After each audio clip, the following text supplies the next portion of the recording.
Alone in the dark, trying to figure this out. No lights, no sound. I've been making friends with the feeling of doubt. But I still try to hold this heart.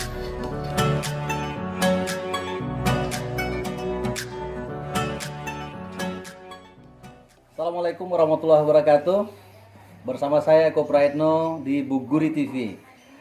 Kesempatan pagi ini saya berkunjung ke rumah salah seorang tokoh wartawan senior yang ada di Bogor Raya, Kota dan Kabupaten Bogor, yaitu Pak Mahmudin Nurdin, atau yang lebih akrab dikenal dengan nama Pak Didin Kobra.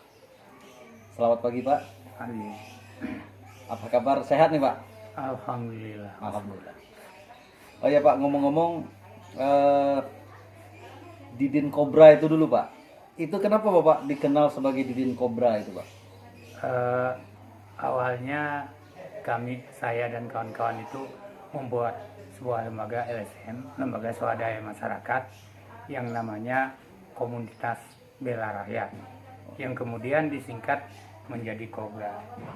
Memang ada satu pertanyaan di elemen, pertanyaan publik bahwa bukankah Kobra itu jahat?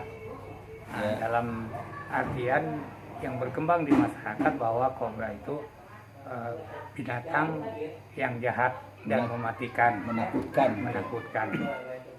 Nah, paradigma inilah yang barangkali kami ingin luruskan. Mengapa seekor kobra yang tidak punya salah apa-apa di stigma menjadi jahat? Dia tidak pernah berbuat jahat ke siapapun, hanya karena dia diberi kekurangan oleh Allah, tidak diberikan kaki, sehingga dia hidup di alam bebas, di semak-semak belukar. Dia tidak pernah hidup di tempat keramaian masyarakat.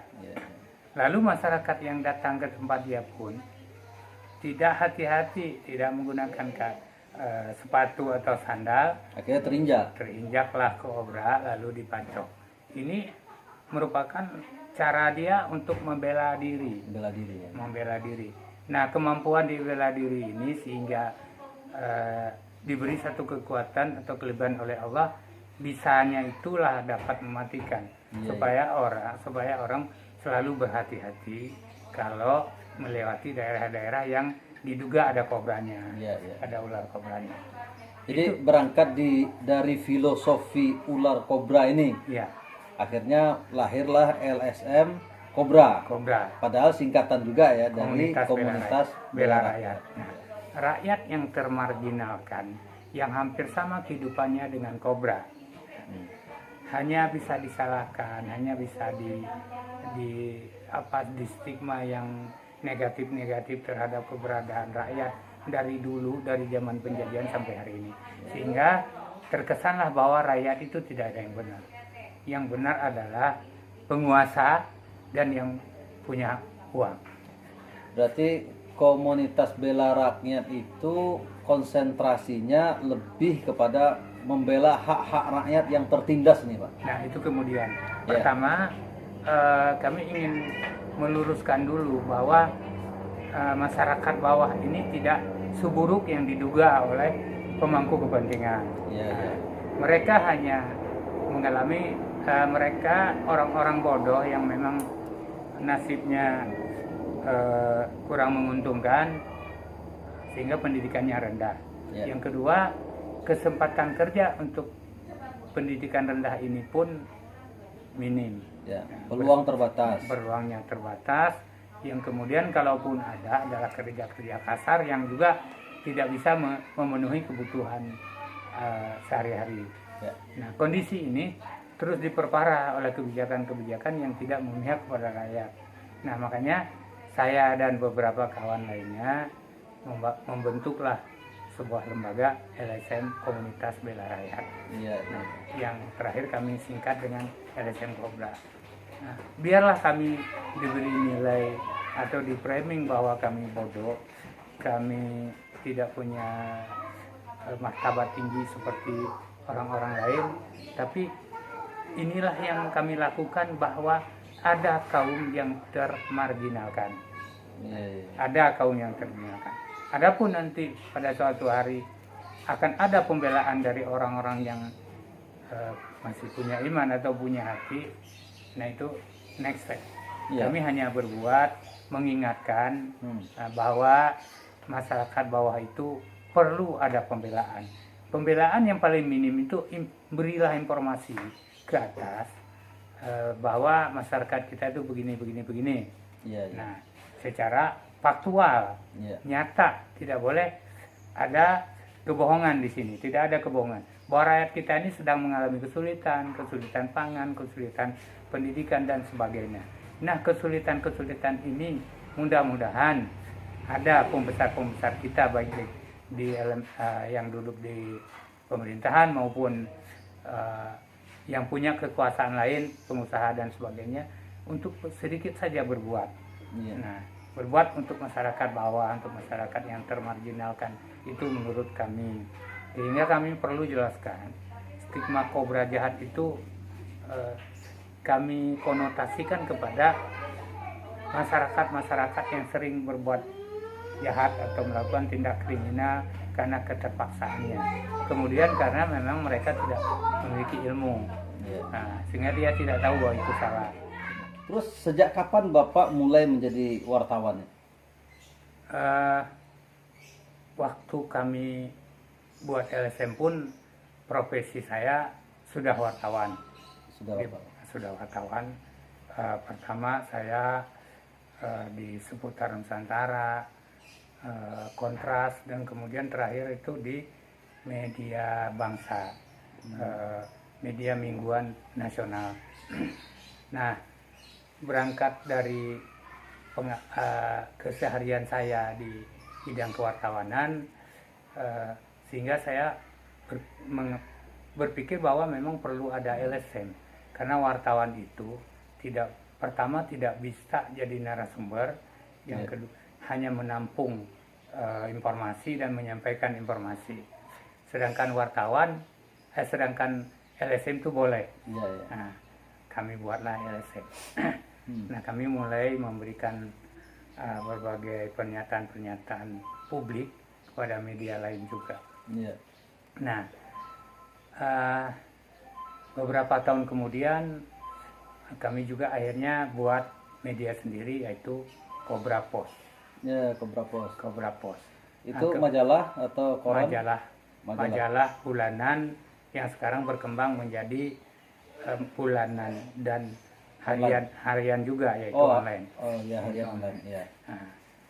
Nah, untuk itu kami memang suka meneliti keberadaan kualitas wartawan. Terjadinya carut marut, ketidaksinkronan antara penguasa dengan wartawan itu dipicu oleh banyak hal. Yang pertama, pengetahuan wartawan itu sendiri tentang kewartawanan. Yang kedua, pengetahuan para pelaksana negara tentang kewartawanan. Nah, sehingga seringkali si pelaksana negara atau pejabat seringkali merasa sangat terganggu dengan keberadaan wartawan. Nah, sangat terganggu sehingga seakan-akan wartawan menjadi ancaman dan pengganggu. Nah, tapi sebagian pejabat yang cerdas tentu tidak, dianggap sebagai mitra, bahwa wartawan itu seperti pisau dapur.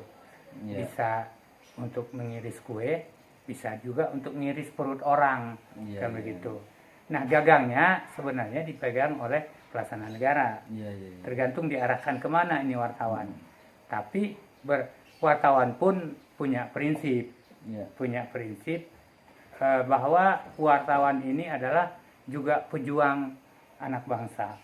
Nah, kalau seorang wartawan itu melaksanakan tugas kewartawanannya dengan baik, yang tidak dipahami oleh sejumlah kalangan hari ini bahwa negara kita ini terdiri dari 4 pilar demokrasi. Eksekutif, pemerintah, yudikatif, hukum, legislatif adalah DPR atau MPR, sosial kontrol bagian dari adanya demokrasi di negara ini. Tetapi memang pers itu tidak dibiayai oleh negara secara sah, secara resmi. Namun di balik itu negara juga masih memperhatikan media, itu juga harus diakui. Jadi tanggung jawab negara juga ya. Hanya tidak ada regulasinya. Ya.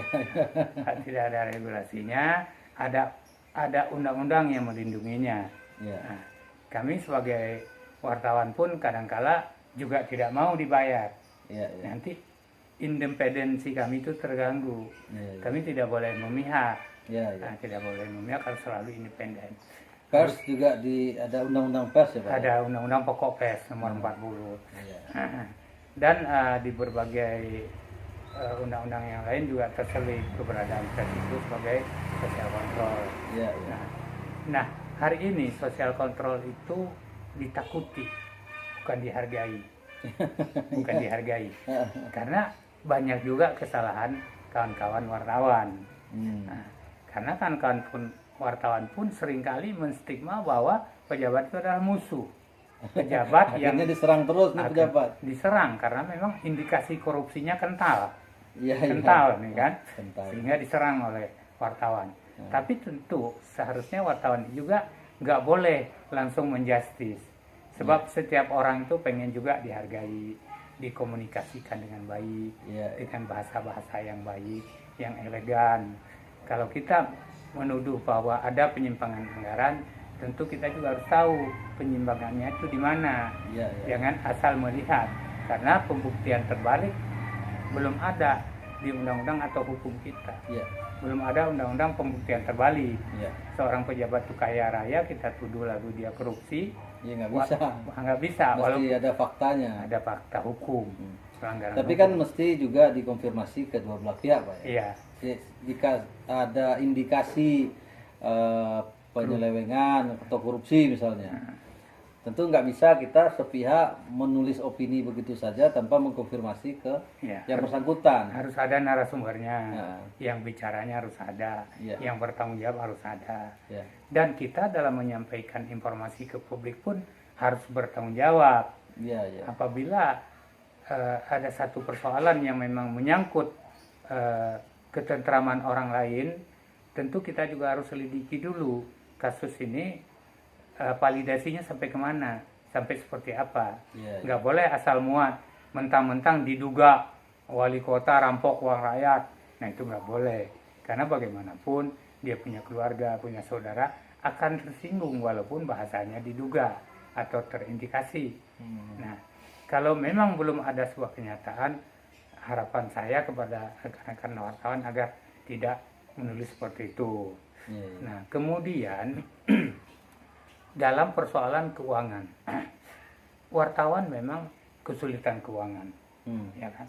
Nah, jangan karena kita kesulitan, lalu kita emosi menghadapi para cukong-cukong atau para rampok uang yang terindikasi uang rakyat, Iya. kita jadi emosi. Iya, iya. Nah, itu juga tidak boleh dilakukan oleh wartawan. Tentu wartawan harus banyak pengetahuannya, Iya. pengetahuan hukum, birokrasi, politik, sosial, Iya. termasuk pengetahuan moral agama. Iya. Harus dimiliki oleh seorang wartawan. Nah, meskipun pengetahuan tentang jurnalistik itu adalah yang pertama yang harus diakui, yang harus dipelajari. Iya. Terus Pak gini Pak, belakangan ini agak booming ya, beredar masalah bukan isu, ditanggapi oleh sekelompok kawan-kawan wartawan dan yang lain-lain itu masalah statement wartawan bodrek, atau ada lagi yang berkembang selama ini ada wartawan amplop dan segala macam. Iya. Bapak menanggapi seperti apa ini? Pertama itu pembunuhan karakter yang dilakukan oleh oknum pemerintah. Oh, kenapa Pak? Karena memang bodrek ini lebih berani. Nah, karena dia nggak ngerti hukum.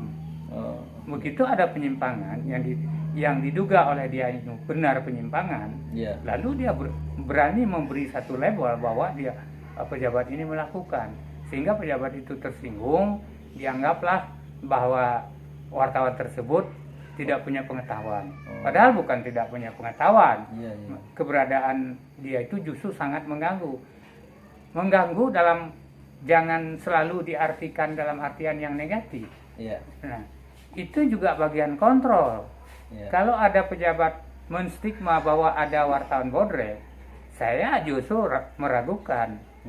Meragukan pejabat ini, jangan-jangan ini biangnya korupsi ini.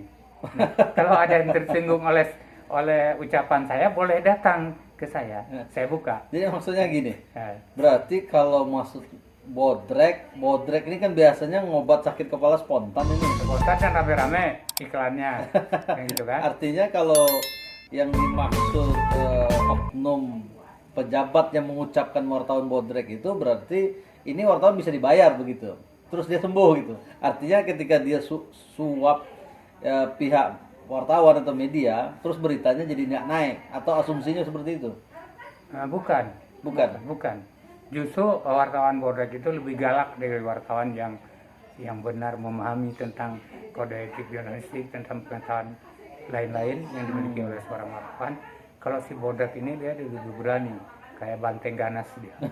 Tabrak sana, tabrak sini, karena kondisi ekonomi kita juga sedang carut marut, dia tidak menerima kondisi itu, dia menstigma bahwa itu semua kesalahan pelaksanaan negara. Nah, secara hukum kita tidak bisa menjustis begitu. Tidak bisa ya. Tapi secara faktual itu iya.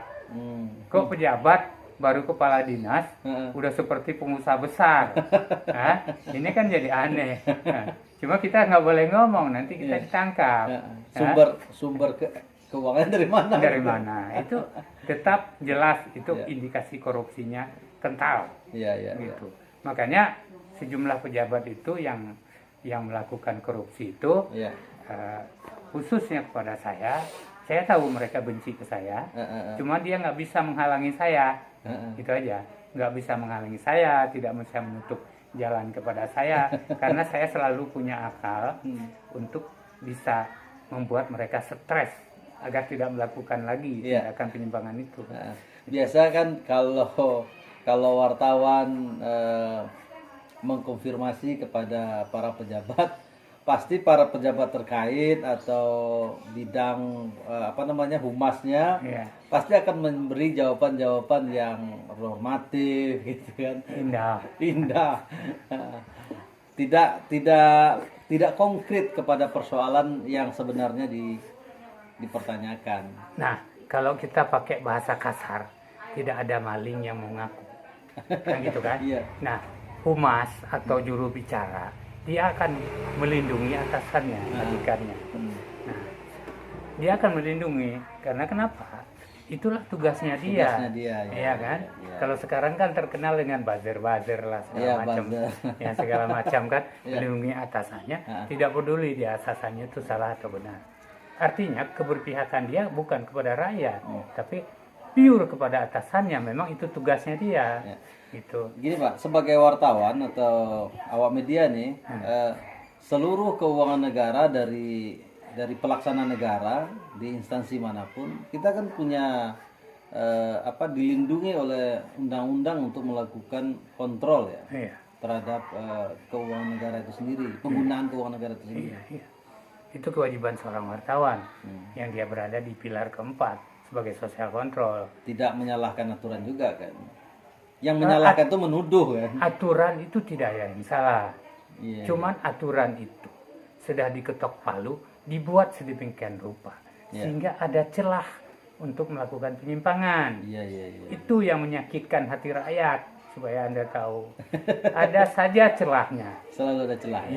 Kemudian ketika orang menganggap bahwa ini negara sekuler, negara Pancasila, dia sendiri lupa dengan Pancasila, padahal Pancasila itu sudah begitu bagus, ketuhanan yang Maha Esa, Persatuan Indonesia dan kerakyatan dan segala macam keadilan sosial sampai kelima. Nah, Pancasila pun sudah tidak digubris. Dia melihat sekuler itu bukan dari kacamata moral lagi. Tidak perlu lagi itu moral, tidak perlu lagi agama. Sehingga sekarang kita lihat carut marut, orang benci kepada agama, ya kan? Akhirnya Pancasilanya diterjemahkan masing-masing. Masing-masing dan tidak benar. Karena Pancasila itu adalah bagian dari agama itu sendiri, bagian dari moral itu sendiri. Kaji Nah, di sini yang jadi pengkhianat negara itu bukan orang yang beragama, yang berlawanan dianggap dengan sistem skolaritas, bukan. Sistem skolaritas kita sudah diatur sedemikian rupa, agama atau moral itu ada di dalamnya. Ini yang ditendang, ditepis oleh sebagian oknum pemerintah. Ditepis itu semua, dianggap seakan-akan orang yang punya agama itu musuh negara. Ini kan jadi sedih kita, sedih. Ini oknum ya. Yang Bapak maksud ini oknum ya? Oknum pelaksana negara. Oknum pelaksana negara. Iya. Artinya tidak semua. Oh iya, tidak. Masih banyak juga pejabat negara, pelaksana negara yang bersih lah. Banyak. Yang bersih nggak ada, hampir nggak ada. Yang bersih. Yang baik banyak. Yang baik banyak. Banyak, ya kan? Artinya baik itu begini. Ketika dia sadar bahwa ini uang hasil dari warak ragu-ragu, mereka sumbangkan ke pesantren misalnya kan, ke fakir miskin, ke wartawan-wartawan yang masih dipandang duafa misalnya kan. Nah, mereka peduli. Pejabat yang peduli secara pribadi itu banyak. Banyak. Bukan tidak ada.